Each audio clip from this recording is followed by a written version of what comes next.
So yesterday I actually did go to the gym. Wow. I know a lot of you people are thinking, sharp, I go to the gym all the time.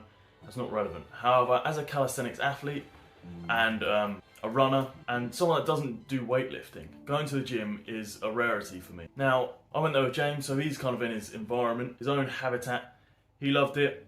He showed me a few things, I showed him a few things. We done a full body workout, and this video is going to be explaining briefly on what we did. So firstly, we got in there like normal, done our warm-up as you should do. I know a lot of you don't do your warm-ups. You can do your warm-ups, get some good stretching in, and then we progressed straight to bench press, because obviously that's what you do in the gym. Now, I never really trained bench press. In my whole entire fitness career, I've probably only trained bench press for about 2 to 3 weeks. Never really done it. Never really bothered. I don't need a bigger chest. I don't want a bigger chest. And for calisthenics, I do a lot of chest endurance, and that's kind of what I progress towards. So my bench press isn't great. However, I thought I'm going to give it a go and see what I can do. So obviously started off low, built myself up over today's session, and ended up doing 90 kg for 3 reps, which I thought wasn't too bad. My previous PB that I'd done about 10 months ago was 80 kg 3 reps, so it's not too bad. Obviously I'm sitting at body weight 75 kg right now, so if you look at the general perspective of bench press, it is terrible. However, as it's first time I've benched in, let's say 10 months, I think maybe a bit more, then I'd say it's alright. James was over here benching 110 kg, he's 83 kg I believe, and he was benching 110 kg for I believe 1 or 2 reps.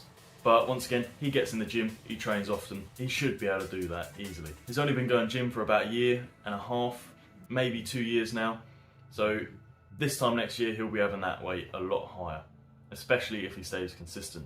Now, after we hit a bit of chest, we then progressed onto some more calisthenics kind of movement, or functional movements I should say, where we're doing some more pull-ups, squats, push-ups, things like that. However, there is one thing I did want to show you, which is going to be able to help your muscle-ups. It's kind of a reverse bicep curl up into kind of like a shoulder press or military press type style. But what you're doing is trying to keep it as close as your chest as possible. So this is going to help with your muscle-ups. The reason for this is because that's somewhat the muscle-up movement that you'll be doing. However, a lot of people don't have the flexibility in your wrists to be able to keep that bar as close as your chest. So therefore, the muscle-up is going to be slightly harder. This was one example for James. He couldn't do this movement without flaring his elbows out massively because his wrist flexibility just wasn't there. Therefore, that will reflect his muscle-up ability. So that is one thing I've taught him or told him to go do, and that should help him with his calisthenics muscle-ups. After doing a few more calisthenics pull-ups and stuff like that, we then went and done some arms and some shoulders. Now, I like to combine both of them together when I train.